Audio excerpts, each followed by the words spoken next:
Two guys either side of 50 with one dream to achieve middle-aged sporting glory. This is the Missing Links Golf Show.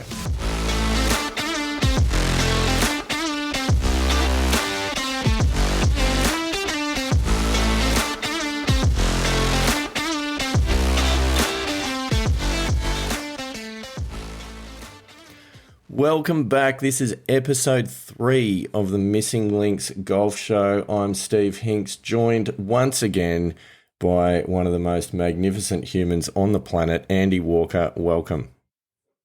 Good evening, Mr. Hinks. How are you? Mate, I'm well. I'm excited.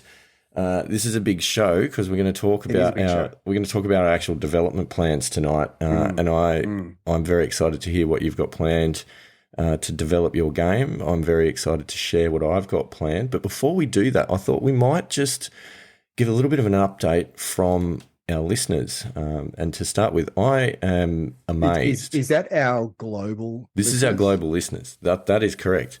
Because I'm amazed. Not only are we attracting Australian listeners, our home country, we've also got listeners in the USA. So howdy to all you guys over there in the US. Great to have you on board. And we've also got listeners in Japan, Andy Walker. Japan. So wow. Konnichiwa to all of our Japanese listeners. I hope I've pronounced that correctly, and I'm sure I have not. But that's exciting. As long as it's not au revoir. I think that's French. I think it is. It could be wrong, but or ciao. Also not Japanese, probably Italian. Anyway, this is a golf show. This is not a language show, and we're not here to teach you how to speak various languages. We're here to talk golf. And it wouldn't be overly successful if that was our angle. It's not our area of strength. No, that is a fact. But we did get some feedback from these listeners, Andy Walker, and I want to share some of that with you.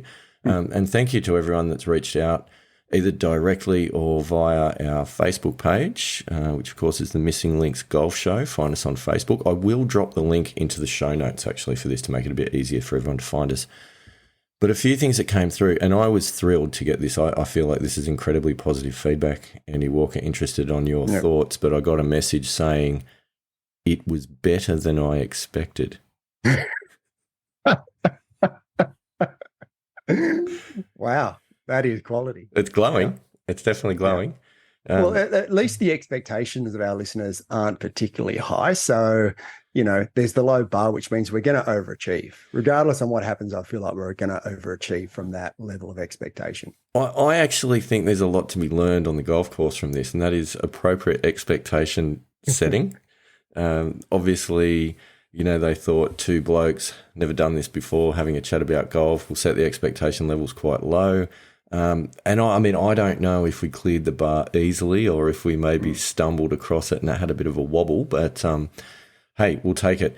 We also got some great feedback, some very glowing feedback, in fact, by someone who is a little bit of a personality related to the show, and that is the infamous PE teacher, work colleague of mine that set me on this path to self-improvement.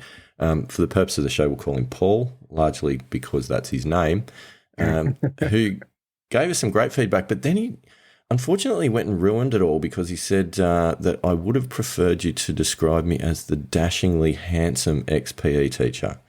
Now, Andy Walker, you haven't met Paul, but no. Clearly he has no mirrors in his house. So anyway, that's something that Paul will need to address and have a long, hard look at himself when he listens to this episode. Well, I always, when my kids are talking and we're talking about superheroes, I always say that my favorite superhero is Thor because that's who I see when I look in the mirror. And my son has started saying, what, Fat Thor? So that's obviously what I see in the mirror, and what my son sees when he's looking at me are very, very different things. You got one of those slimming mirrors, have you? Is that one of those ones you get at the Easter show? It must be. Yeah, it must be. Nice. Do you get the slimming mirrors and also the muscle bulk up mirrors? Can you get one? Are they one and the same, or? Look, I don't know, and I'm not an expert in mirrors. But for anyone that might be listening who is in the mirror manufacturing game, please reach out. Let us know if there's anything that you could do that might reduce overall girth, but potentially increase muscle mass just in a mirror. That would be really helpful. I feel like we've gone off topic just a little bit. Anyway, there were a couple of other questions. There was a couple of bits of feedback that were asking questions about our approach, and one of those was challenging the validity of using strokes gained as a metric over some of the more traditional metrics around fairways in regulation, greens in regulation, and number of putts. Andy Walker, have you got anything to say to that? Yeah, look, I always used to measure my game by those traditional approaches, but as I've learnt in recent times, and certainly in our conversations have developed how I think about it, and then sort of, the short experience I've had with Arccos. If you think about it, and in learning a little bit about strokes gained and how it works, if you're hitting your driver, say 270, 275 meters, but in the light rough, as opposed to taking a 3-iron off the tee and hitting it sort of 190, 200 meters on the fairway, your shot 270, 280 meters in the light rough is going to be of significant advantage than being 200 meters on the fairway. So, but one's a fairways in regulation and the other one's not.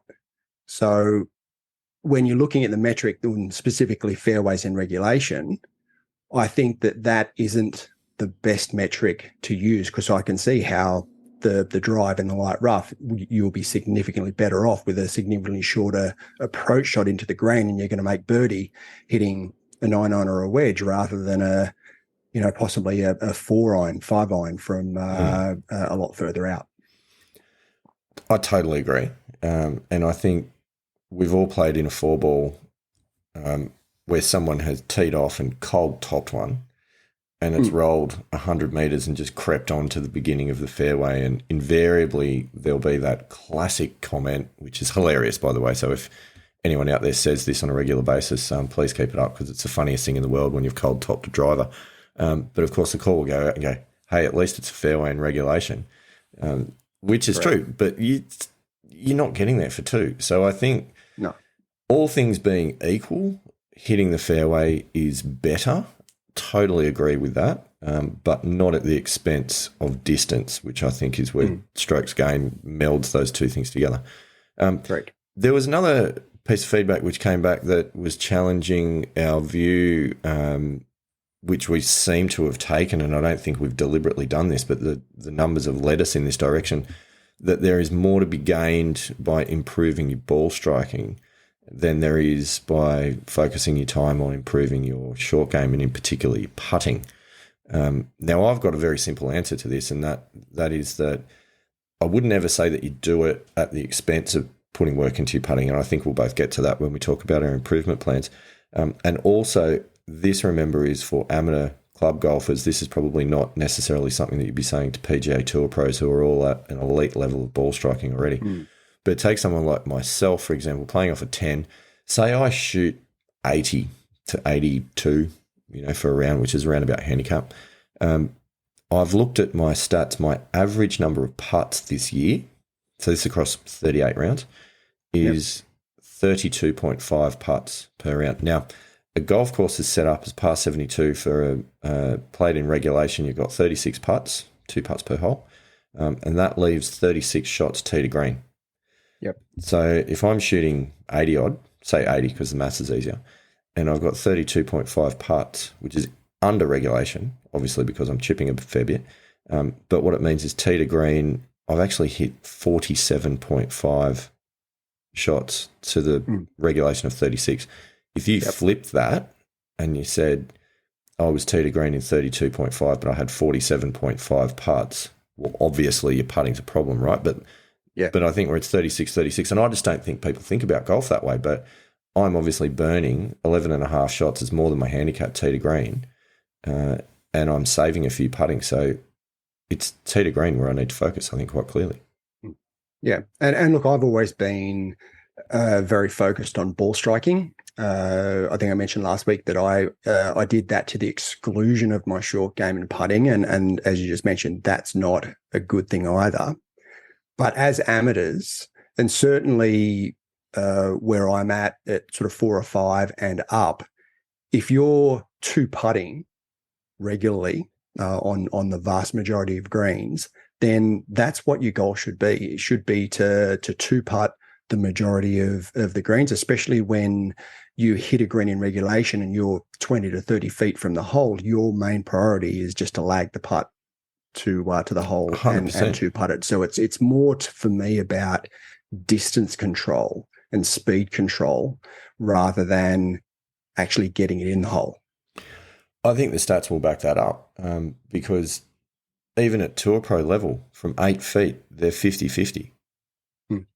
So, to expect a club player and a handicap player to expect them to be doing any better than that, I think is just not going to happen. And I know that the argument is that they're putting on much faster greens, and there's a lot of other challenges and some of those sorts of issues which exist, and I don't disagree with that. But broadly speaking, they are absolutely going to miss 50% of their putts from 8 feet. So I don't think we should expect to be any better. And we can spend a whole lot of time trying to get better, but there's a lot of low-hanging fruit with ball striking that I think we need to focus on. I certainly think that if you can get to a point where you're hitting 8, 9 greens in regulation, 10 plus, you're starting to get into the more elite levels and sort of around sort of scratch marker and better, especially sort of then to get to 12 and even elite players, they're 13 greens in regulation, you're at the top of your game. So if you can get to 8, maybe 9 greens in regulation, you're going to be a single figure handicapper every day of the week. Absolutely. So the message of that is really thank you so much for the feedback, for everyone that's dropped us a line. Please continue it, because we would like to start each of these shows just addressing any of those texts, emails, Facebook comments, any of those sorts of things that have come through. And it also gives us something to think about as well, and for sure, and challenges us in our own thinking, which again is part of our journey. That's exactly right. Speaking of journeys, Andy Walker, we are hopefully on one at the moment. And we talked last week about starting lines. We're talking about where we're at. We went through our games in some detail, and apologies for those of you who are listening that felt that was too much detail. But you know what? It was a conversation that needed to be had, because without assessing where you're at, you can't figure out where you need to get to. So tonight we're going to talk about the plans for the future and the things that we're going to do to try and develop. So it's been an interesting week, I think, thinking about what sorts of things need to happen, but also what sorts of things can happen in so far as, we're both guys with families, with jobs, with other commitments. We can't necessarily give those all away and train 5-6 days a week on golf. It'd be nice to be able to do that, but that's unrealistic. So this is trying to fit things in around life and trying to do it in a way where we can make commitments to actually stick to them, which I think we need to be hard on ourselves for. So yeah, I agree with that. And I've the way I've looked at it is what can I realistically achieve over the next 12 months, and how much time realistically can I put into the game over the next 12 months, but also be a bit more strategic about it, rather than just letting it happen or happening by accident. What can I do? And this is where I guess my business lessons can really come into their own, is that I can go about my planning with golf in a similar way to what I've planned my business. And that's sort of the approach that I've taken over the past few days in how I've developed this plan. Which I kind of have taken a similar approach. So we tossed the coin before to see who would go first. Andy Walker won the toss and elected to field. So I'll be leading off. And look, it's been an interesting week, because I kind of started out thinking that I knew where I was going to end up in this planning process. And then I was listening back to episode 2 and listening to some of the things that we were talking about, just to make sure that I was addressing the right areas and on the right approach. And one of the things that stood out for me actually was listening to you, Mr. Walker, talking about how you've been to scratch before. You know what you need to do. It's a path that you've already walked. So you have a high degree of confidence that you've got the game to get there, and it's just a case of putting the right things in place. And that actually reminded me of the fact that I have never done this before. This is uncharted territory. So that then introduced a whole spiral of thinking around doubt and uncertainty and nervousness and questioning whether or not I actually even have the potential to achieve any of the things that we're talking about. Because I don't know at the moment, I don't know where the peak of my golf game can get to. I may have reached that. There might be more. But it's unknown territory because I'm at the lowest handicap point that I have ever been. So that kind of gave me a few things to think about. And I think just to round out that thought, where I got to in the end is that I've had a couple of rounds now, which have been at differentials of 4.5 and 5, which I think that probably gives me the confidence that there's more to give than being a 10 handicapper. But yeah, look, interested in your thoughts. That, yeah, and look, I've got a bit of a different perspective on that, and I think we talked about this in the first episode, is that I don't think you're giving yourself enough credit for the knowledge that you've got through your cricketing career. Now, you and I probably played at about the same level, you cricket and me with golf. So you know what it's like to be effectively a scratch handicapper at cricket. Right. So you know the mental application, the mental competencies that are required, and then how much practice you're going to have to put in from a physical perspective to be able to get to scratch. So I think for you, a lot of the skills are already there. So when you say you're questioning yourself as to whether you've peaked or whether you've got it in you to get to scratch, I think we probably need to come back to the conversation you had with your PE teacher, your dashingly handsome PE teacher, apparently. There it is. It's all been made up for, yeah. and come back to that mindset and come back to that thinking of, okay, well, you're currently 10. What level of thinking do you need to get to scratch? So that's where I think you don't give yourself enough credit for bringing your past experience into where you are and what the journey is going to be. No, it's all good points, and I feel like over the last week or so I've kind of ebbed and flowed through that thought process of, yes, there's enough evidence to suggest that there's still quite a bit of improvement left in my game, and I'm sure there is. Like I'm honestly sure there is. But at the same time, there's just that level of unknown. And because I haven't done it before, it also then made me start to think about this in practical terms. And this was a worthwhile thought process. So I looked at that and I went, okay, well, I haven't achieved this before. I haven't done this before. So therefore, for me to just do the things that I've always done, well, that's not going to deliver the results, right? Like if I'm trying to achieve an outcome that I've never achieved before, I'm going to have to do some things that I have never done before and get outside of the comfort zone and actually, kind of try and stretch the parameters a little bit. So that actually started to form the basis of my thinking. So I boiled it down in that I would look at actions to take and I'd put them into one of three categories, which was either, firstly, things that have been demonstrated to work for other people. So looking around and go, all right, well, what have other players done that have achieved these sorts of things and what can I do? Things that have worked for me in other settings. So you talked about cricket, but I'd bring business into that as well, like one of some of those mental approaches and disciplines that work absolutely in a business setting and even a family setting that you could apply in a golf setting. And then three is just flat out stuff I've never done before. And if it doesn't fit into one of these three brackets, I'm going to throw it away. So it's got to be one of those three. So that's where that was my approach. So hopefully that makes sense. So I've looked at it in three areas. So firstly is specifically golf skills, so ball striking, etc. The second is the mental approach, and then the third is lifestyle, so physical lifestyle elements. So to boil it down, for golf skills, this was an interesting one because there's a lot here that I don't know. So the first item in terms of building golf skills is actually arranging a lesson from a professional to develop a full practice plan. So effectively, my first item in developing my plan is to develop a plan. I really feel like we're making ground there. We're planning the plan. Yeah, excellent. Yeah. So, I like it. I like it. Anyhow, I think it's necessary because I have never had a lesson at all. Interestingly, why have I never had a lesson? Partly time, partly cost, partly because I probably haven't thought that I had the time to practice to make a lesson worthwhile. But also, this is a bit of a left field one. I hate the term having a lesson.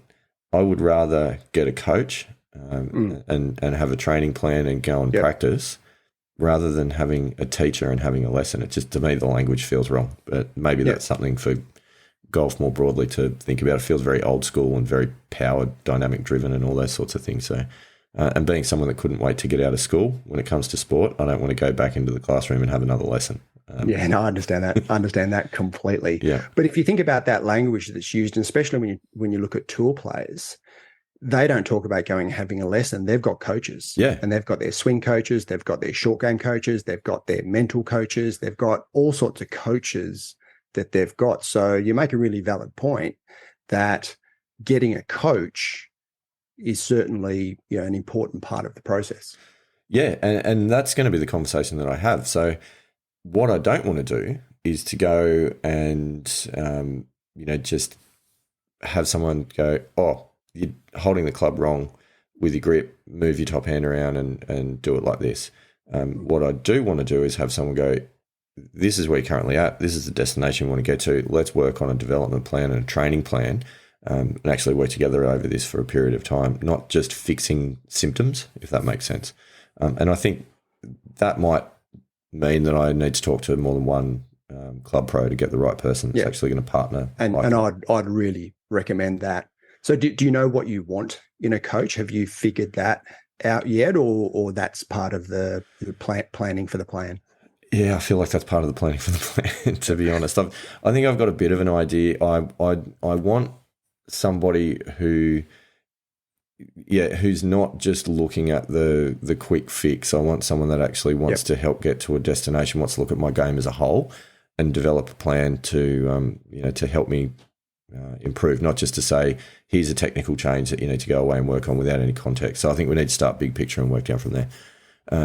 Anyhow, moving on, the next item was actually looking at, some sort of things I can do at home.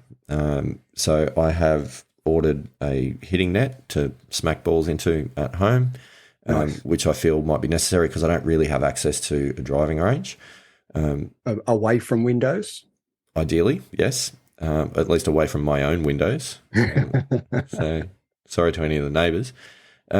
Also, with that in mind, is looking at something like the Adam Young strike plan. I have been very impressed both by Adam Young and his podcast partner, John Sherman, and some of the work that they do. Adam Young more the technical or the ball striking. He's really all about impact and ball striking side of things.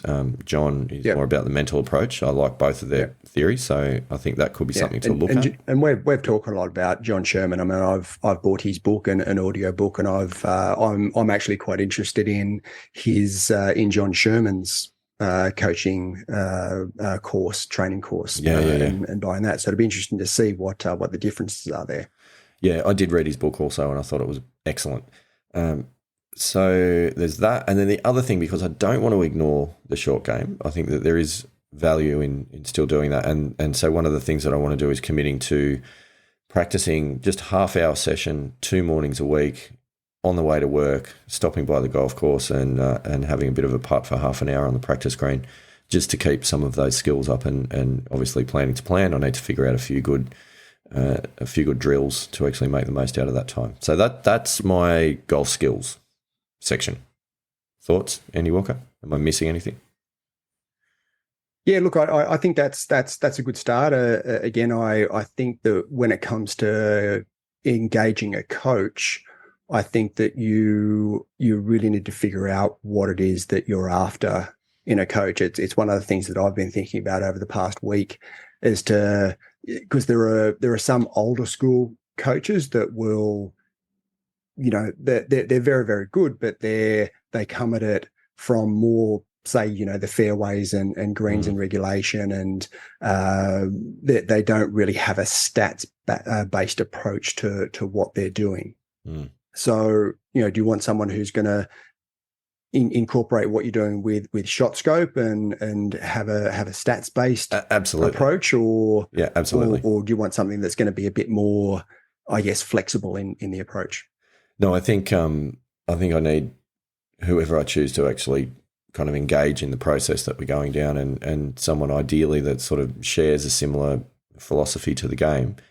Happy for it to be challenged, obviously, but I'd like to make sure that we're working on the same things. But also, I'd like to make sure that it's someone as well that is prepared to use a lot of the modern theories around impact is more important than how pretty your swing looks. Sort of making sure that we're working on the right things, not just working on the aesthetics. So there's that. Mental approach is part two. So the elements that I've identified, and this is where we fall into the brackets of things I've never done before. So this could be interesting. See how this goes. So I might start in the safe zones, and that's in the areas of things that I have done before that I know works and did absolutely help in getting the improvement that I've had so far. The first thing there is around the on-course approach and really understanding your surroundings, looking at each hole, identifying where the dangers lie, aiming appropriately, and aiming appropriately, understanding the expectations of your shot outcomes, that you're standing on the tee box with a shotgun, not a sniper rifle. And the higher your handicap is, the more that dispersion will be there. So making sure that you get the bulk of that dispersion away from danger. But then also understanding that with those expectations, that you're going to hit a lot of shots that you might consider a bad shot, but they're actually within your natural dispersion range. So you don't get upset about it because you understand, well, that's a shot that I'm going to hit. So that's fine. It's within the expectations. Yeah, that's right. And there'll be the odd one that's not. And that's when, maybe you have a look at whether or not you committed to the process and all those other technical things. But just accepting the outcomes, moving on, find the ball, hit the next one, and go through the process and stay in every single shot, not getting too far ahead of yourself, and certainly not living in the past. So that's a big one. I certainly think that will make the game a lot more enjoyable as well, A, for your playing partners, and B, for yourself. It does. The time when I was able to stick to that process was last month in the monthly medal down at Bathurst Golf Club, when I managed to shoot a 77 to win the A-grade medal. It's the best round of golf I think I've actually ever put together. Not necessarily the best number, but it's the best round of golf. And that was the value there was knowing that there was a good round happening and not getting too excited and not thinking about getting to the clubhouse, but actually playing every shot and giving every shot the full process. Staying in the moment. Yeah. So hard to do, but with a good, the right attitude, the right outlook, and the right pre-shot routine makes a big difference. So keep continuing that and really focusing on that is a big one. The next one is around adjustment of my self-image. So for a long time when I was looking at myself as a mid to high teen handicapper, things never moved because that great quote that you can never be any better than you believe you can be, and adjusting that expectation of saying, no, I'm going to think about myself as a 10 handicapper. Lo and behold, about 6 months later, that's what happened. But I haven't adjusted that self-image yet, so I need to do that, and I need to bring that down to 5 or lower. You don't want to go too far too quickly, because if it becomes unrealistic, then it just doesn't work in the human brain. So I think 5 is probably the right place at the moment. Then we work. That's 12 months we're talking, yeah. So in 12 months' time, we're aiming for a 5 handicap. Yeah, as an outcome, yes, but as an action is to start thinking like that now. Right. So it's more about, rather than worrying about the actual outcomes, because what I'm trying to focus on is things that you can do, not the results that you get, for obvious reasons, for setting action items. So that's one that you can flick the switch tomorrow, but you've got to start believing it, and then that will actually certainly help. The next two are ones, mindful that we're spending a lot of time on my topics here and we want to get to yours. The next two are ones that I haven't tried before, but I have heard they work really well for a lot of high-level players in not just golf, but in all sports. The first one is meditation. I've never really been able to get into this. It's a bit too out there. Yeah, it hasn't been my thing. I have to say that it's a bit woo-woo for me. Yeah. However, in saying that, I know that a lot of people do, and a lot of PGA Tour pros do, and they get really good results from it. Yeah. So I'm going to drink the Kool-Aid. I'm going to get on board. I hope. I'll make the commitment. We're putting it out there. We're going to give it a go. See how it goes. I don't know. Anyway, I'm sure it will be one of those things. Easy to start, hard to stick to. So we need to have you made a commitment as to like when and how many times per week? So I feel like I don't want to load the mornings up too much, but from everything you've already got two doing short game and putting. Yeah. But from everything that I have read, and please, if there's anyone out there that knows more about this, please drop us a line on the Missing Links Golf Show Facebook page. But my understanding is that first thing in the morning is the best time to do it to set yourself up for the day. So I think that will be the aim. Just try and do that for 10 minutes in the morning. Like, surely that's possible, you would think. The next one, again, haven't done it, feels a bit out there, but again, a lot of people, Will Zalatoris and others, Matty Fitzpatrick, those sorts of people do this religiously and believe that it gives great results, and that's doing a bit of just a very fast journaling after each practice session and each round. And the focus is on capturing the positives, because the human brain is so good at remembering the negatives and it forgets the positives. So it's about capturing the positives. So that's one that I've got on there for the mental approach. Thoughts so that's both games and practice. Yeah. So you might just jot a couple of notes down, like today in practice, I felt like I had really good balance whilst I was hitting putts. I don't know. It might be. We'll see. I'll read a few out, okay, in the next episode. So looking forward to it. Story time with Uncle Steve. And then the last one is around lifestyle items. And look, very, very simply, this is around just taking some steps for health and fitness. So the first one really is taking control of the morning routine. So having a plan, getting up in time to get things done, committing to doing 3 weights workouts per week. They don't have to be huge, just dumbbells, those sorts of things, but I think it's important. And then at a minimum every day, just taking the time to do 20 push-ups and 20 sit-ups each day. And the last one is making squats sure... as well. Squat, okay, I'll let squats. Yeah. And the last one is making sure that I get to the 10,000 steps mark every day. I do it a lot, but then there's also a lot of days when there's a lot of meetings when I might only get to, say, 2,000 to 3,000. So, and all that's required then is just get out. When you get home, go for a walk. So that's the plan, Andy Walker. That's it. That's my commitments. Oh, that's good. I mean, as long as you've, and I think what I didn't, if I can give you a bit of feedback, what I didn't hear is the specifics of when you're going to do it. And that's one of the things that I've really had to think about, is actually making a commitment to and trying to be really specific around when I do certain things, and putting that into plan. So committing. So one of my commitments is on a Tuesday morning. I'm going to either practice or play in the comp. So it's very specific that's what I do on a Tuesday morning. Yep. So I think I'd like to see a little bit more, I guess, specific around when you're going to, like you've said, you're going to practice a short game of putting 2 days a week. Well, what 2 days are they? It's a good question.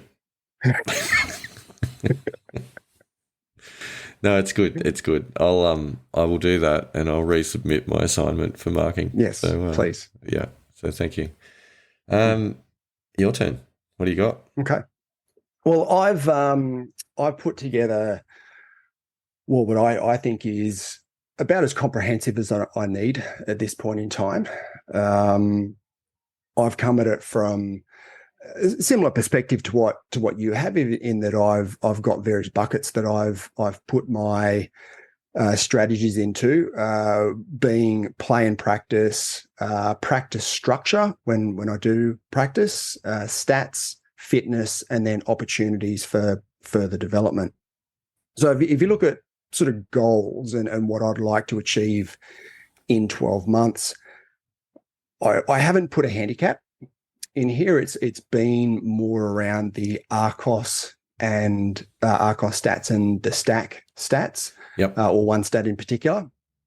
So from last week, where I currently am in relation to a scratch handicapper is that I've got a strokes gained of -7.3, of which driving's -1.6, approach is -2.6, short game is -2.1, and putting is -1. So where I'd like to be in 12 months' time, I'd like to be more consistent across the different areas of my game. So everything at about -5, is that? that's going the wrong way. Oh, just quietly. Yeah. So that would put me back up at about 20, and I think we've already covered a couple of times that this is going to be very. It would be consistent though, Andy Walker. That's the point. It would be consistent, which is why I've actually put some numbers there, which is sort of the next part of the equation. So what I've put on paper is I'd like my driving to be -1, my approach play to be -1, my short game to be -1, and my putting to be -0.05. So effectively, my strokes gained would be -3.5. So I'm a little bit more than halving my strokes gained in relation to a scratch handicap, with the focus more on approach and short game. So I'm going to have to lose or gain, I should say, 1.6 shots with my approach play and 1.1 shots with my short game. So that's sort of from a stats perspective with Arccos. Now, with the stack and my driver e-speed, so we covered last week that my driver e-speed is 106 miles per hour. So that's right on the average Champions Tour. I would like to get that in 12 months to the average PGA Tour. So that's 113 miles per hour. Now, that is a big goal. That's a pretty big goal. Whether I can get, 7 miles per hour is a pretty big, and I've come at it from a miles per hour just so I've got that like for like with the Champions Tour and PGA Tour, just because that's how I've sort of measured where I'm at. Now, I've watched a few videos on the stack, and there are golfers using the stack who have managed to get make gains of say 10 miles per hour with. So I don't think 7 is outside of the possibility. It's a bit of a stretch goal, but I'd really like to. That's really where I'd like to be. Theoretically, there's no reason why you couldn't do it. There are plenty of golfers, getting around in their early 50s that are still bumping the ball out. There's significant differences. So I think physically, there's no reason that you couldn't do that. So. Yeah, I agree. Yeah. Well, I'd like to think that I'm still physically capable of increasing my swing speed by that amount. So then, when it comes to the plan on how I'm going to get there, so I've taken a bit of a approach, sort of similar to one of the finance methodologies that I'm aware of. I know you're a fan of this methodology as well. Is the pay yourself first approach. So for those who don't know, the pay yourself first approach is where you take your net income and you allocate a certain percentage of that, say 10%, to savings and or in investment. And then the 90% you live off the remainder. So I've taken that approach to my time. So what I did last weekend, I went back, and so I planned my time out by quarter, and I went back and I allocated time to play golf for the December quarter. So usually 2 or 3 weeks before the end of the quarter, I'll go and plan out all my client visits. So I've now allocated time in my schedule, which I've never really done before, to be able to play golf. And that is on a Tuesday morning, and that's my practice range, or I'm going to go play in the comp.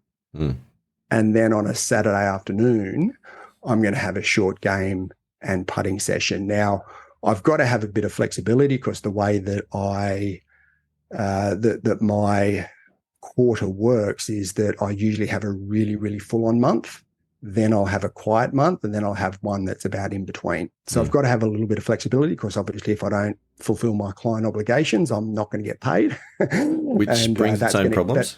That's gonna have a few little issues. So the allowances that I've made is that in my full-on month, I'm allowed to drop 1 practice session per week. Now, that doesn't mean that I can drop 2 in a week and make it up by doing 2 the next week. It just means that I'm having a touch point with golf at least once a week during my full-on month. a really good point, because one of the questions I was going to ask is, even though you've got those busy periods, are you going to set yourself minimum obligations for your golf preparation? Yeah. So that's good. Yes. That's good. Yeah. And then during the quiet and in between month, I'm going to allow myself to drop one practice session per fortnight. And that's like, my uncle had his 80th birthday last Saturday, so I couldn't have a practice session last Saturday. Life comes up. So, so that's, I've got to have some allowances within that. So that during the quieter months, that gives me, a lot more time to be able to play and practice and sharpen my game, with then at least one touch point during my full-on month. So that's how I've planned out my practice sessions from a time perspective. So then when it comes to practice structure, what I'd like to be able to do obviously playing the comp is pretty self-explanatory. On a Tuesday morning, when I'm actually at the driving range, I'm going to split that into 60% full swings, 9-iron to driver, 40% with my wedges. That's 100 meters or 50 meters to 100 meters.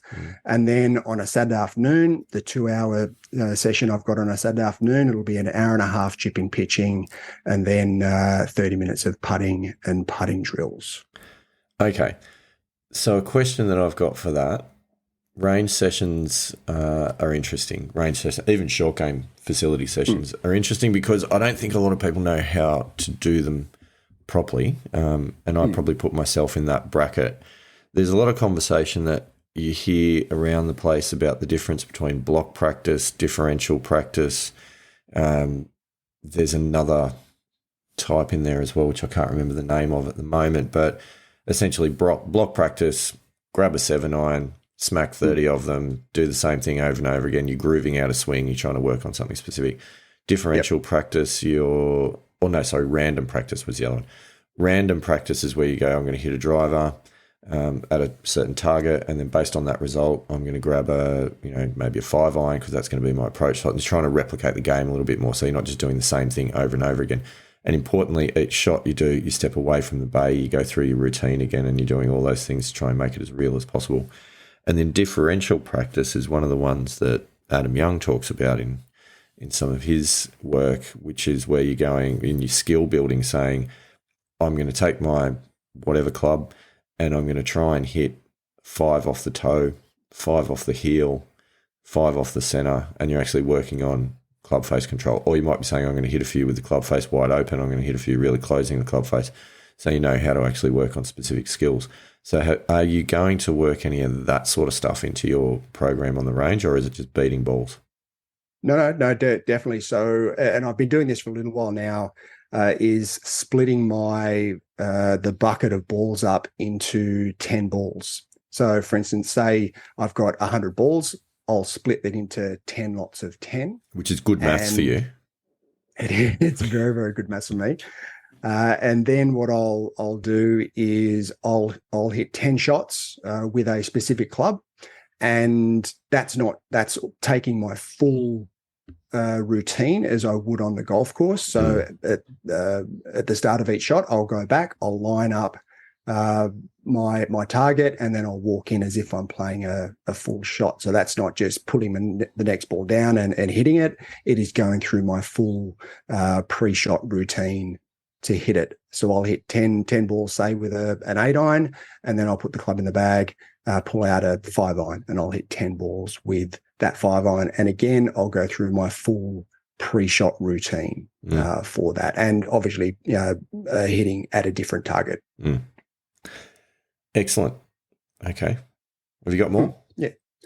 Yeah. So then, from a stats perspective, I'm committing to, in comp rounds and practice rounds, to always use the Arcos technology, so that I can build my data sets. Yep. So that will give me a better understanding of my game. The stack, I'm going to on a Tuesday, usually afternoon, I'll have a stack session, and then a Friday morning I'll have a stack session as well. So twice a week is my plan in my schedule to use the stack. From a fitness perspective, I have been training 3 days a week, Monday, Wednesday, Thursday, resistance training and a cross trainer, again, building strength and a little bit of stamina. I've put some stretching in there. Sometimes I'm good with stretching, sometimes not so much. Point. I might add that. You need some flexibility. Yeah. So I've put stretching in there every night. I've got a pretty good stretching routine. I was given that a very long time ago, which I can't say I've stuck to it, but it's been there and I've done it relatively often, which has maintained some flexibility or enough flexibility to be able to still swing the golf club reasonably competent. So that's sort of 5 areas of how I'm going to go about my play and practice. Opportunities for further development, which was that last bucket, engaging a coach. And that's going to be, I've actually started talking to a particular coach. And that's a good start. They're very stats driven. So right. they've got a facility which goes across your whole game, including mental approach, and very, very stats driven. So how do they measure mental approach? Any insights there? It's my understanding is it's the same.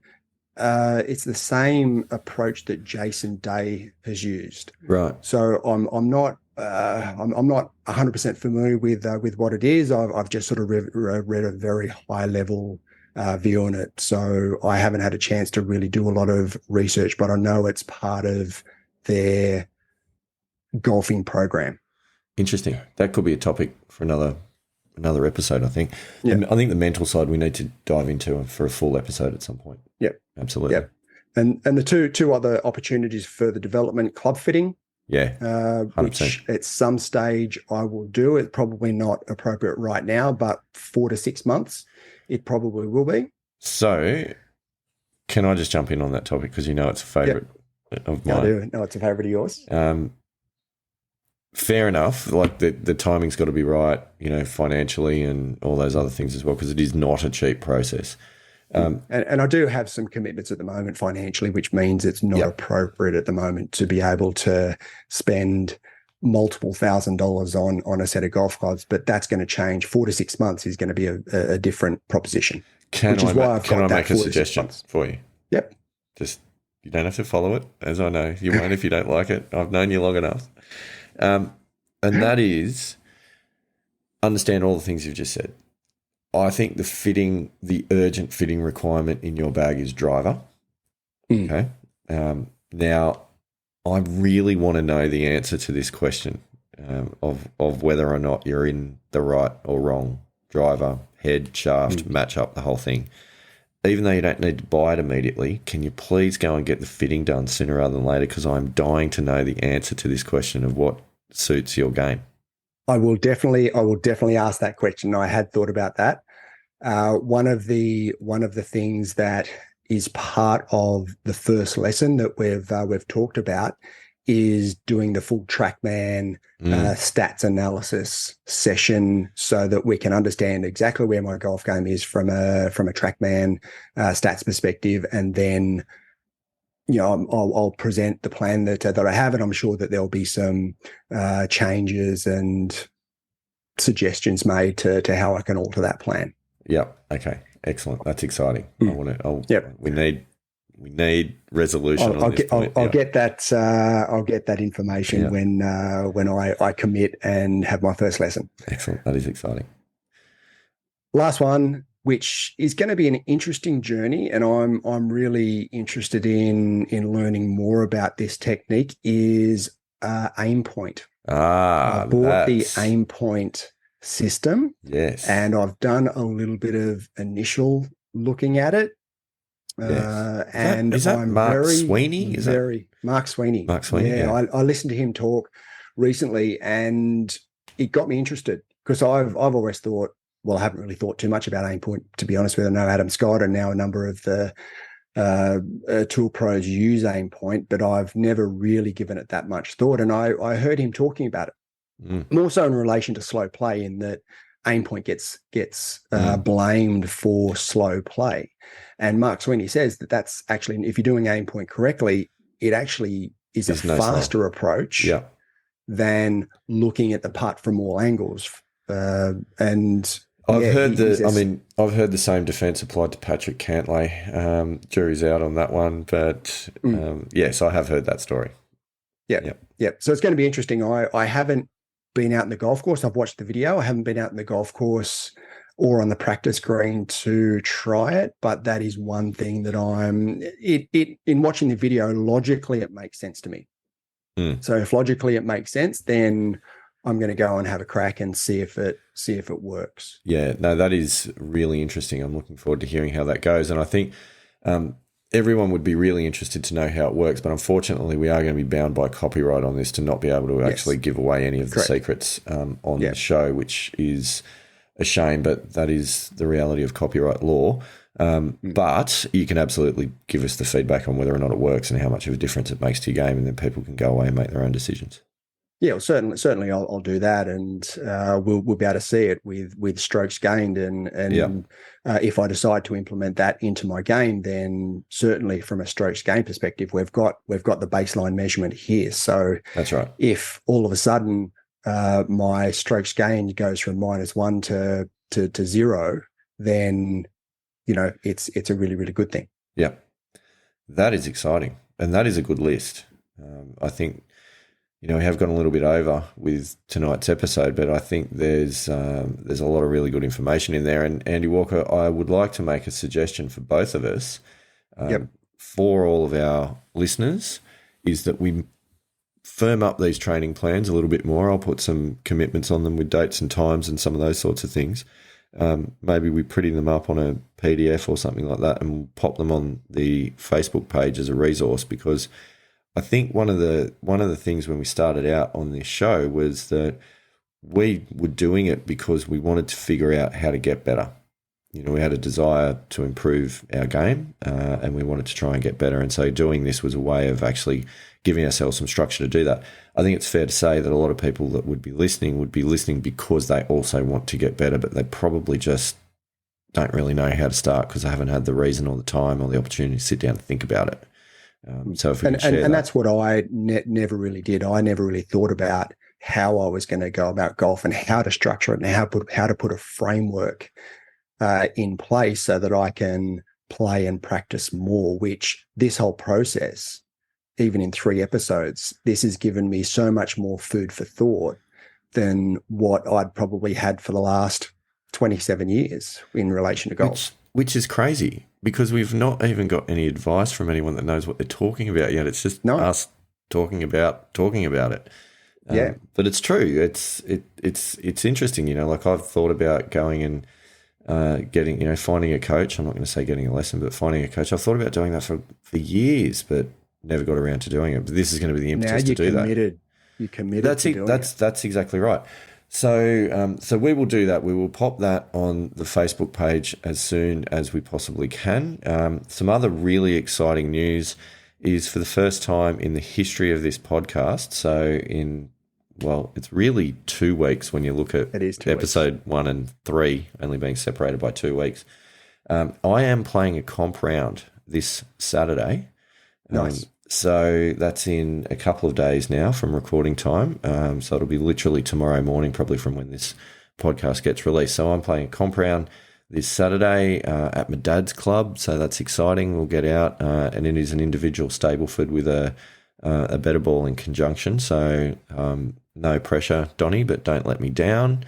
Anyway, I will report back in the next episode as to how that went, with a bit of a rundown, and we'll see whether or not that has been a round that nudges me back into single digits, or whether or not I continue to sit there and just kind of dwell around the 10 mark. So there's a lot riding on that round.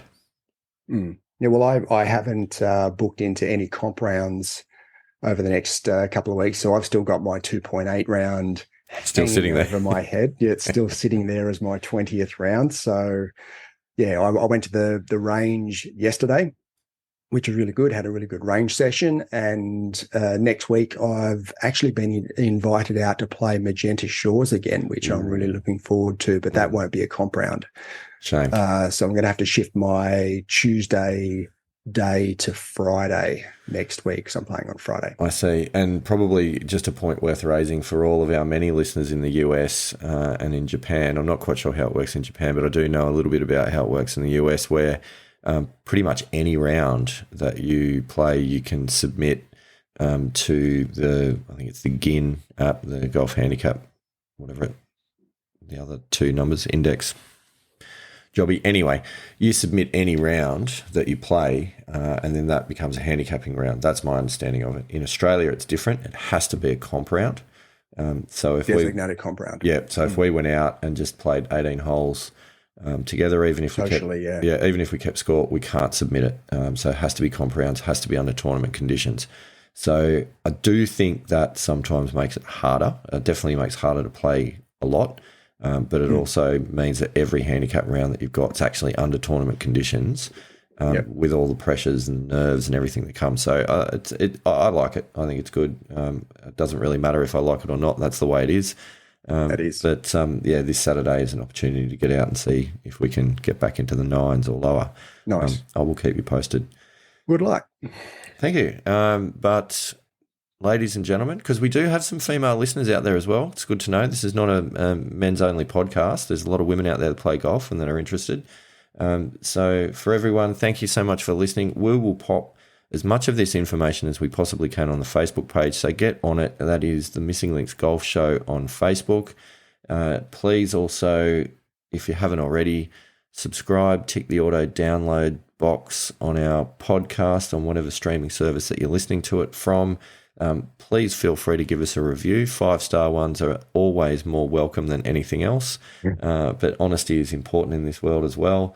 And don't forget to just drop a comment on the Facebook page. Give us a few questions, give us some feedback, give us something to think about for the next episode if there's things in particular that you're interested to hear about. But otherwise, feedback's good. Yeah, absolutely. But otherwise, we will absolutely be back to talk about a review of Saturday's round and also to get into some more interesting topics about our development, and we'll continue periodically to give updates about how we're going with our commitments. And on that point, Andy Walker, we need for the next episode to come up with a way to keep each other accountable to these plans, because plans are one thing, but following through is far more important. So yes, accountability. That's right. I like it. So that's it for this week. A bit longer than normal, but thank you so much for hanging in there. Have a fantastic week. I'll talk to you next week, Andy Walker. It's been a lot of fun. See you next week.